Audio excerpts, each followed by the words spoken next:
আজ থেকে টানা 3 দিন ধরে বাংলাদেশে শিলাবৃষ্টি হতে চলেছে, এমনই কিন্তু জানিয়েছে আবহাওয়া অধিদপ্তর। তো ফ্রেন্ডস, বাংলাদেশের কোন কোন জেলাতে শিলাবৃষ্টি হতে চলেছে এই ভিডিওতে আপনাদের বিস্তারিতভাবে জানিয়ে দেব।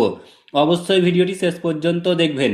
তার আগে আপনাদের কাছে ছোট্ট একটি রিকোয়েস্ট করছি, আপনি যদি আমাদের এই চ্যানেলটিকে এখনও পর্যন্ত সাবস্ক্রাইব করে না থাকেন, তবে এইরকমই নতুন নতুন ভিডিও সবার আগে দেখার জন্য অবশ্যই সাবস্ক্রাইব করে নেবেন।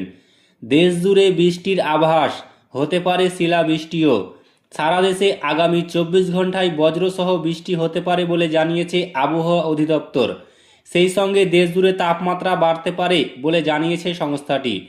সোমবার থেকে পরবর্তী 24 ঘন্টার পূর্বাভাসে এই তথ্য জানানো হয়েছে। এতে বলা হয়েছে লঘুচাপের বর্ধিতাংশ পশ্চিমবঙ্গ ও তৎসংলগ্ন এলাকায় অবস্থান করছে। মরশুমের স্বাভাবিক লঘুচাপ দক্ষিণ বঙ্গোপসাগরে অবস্থান করেছে। ঢাকা, ময়মনসিংহ, খুলনা, বরিশাল, চট্টগ্রাম ও সিলেট বিভাগের কিছু কিছু জায়গায় এবং রংপুর ও রাজশাহী বিভাগের 2-1 জায়গায় অস্থায়ীভাবে দমকা হাওয়া ও বিদ্যুৎ চমকানো সহ বৃষ্টি বা বজ্র সহ বৃষ্টি হতে পারে। সেই সঙ্গে কোথাও কোথাও বিক্ষিপ্তভাবে শিলাবৃষ্টি হতে পারে। এছাড়া সারা দেশে দিন ও রাতের তাপমাত্রা সামান্য বাড়তে পারে। এদিকে গত 24 ঘন্টায় দেশের সর্বোচ্চ তাপমাত্রা রেকর্ড করা হয়েছে চুয়াডাঙ্গায় 34.3 ডিগ্রি সেলসিয়াস। এই সময় সর্বোচ্চ বৃষ্টিপাত হয়েছে কুষ্টিয়ার কুমারখালীতে 36 মিলিমিটার।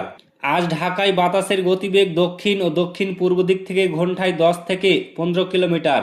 ভোর 6টায় বাতাসের আপেক্ষিক আর্দ্রতা ছিল 86%।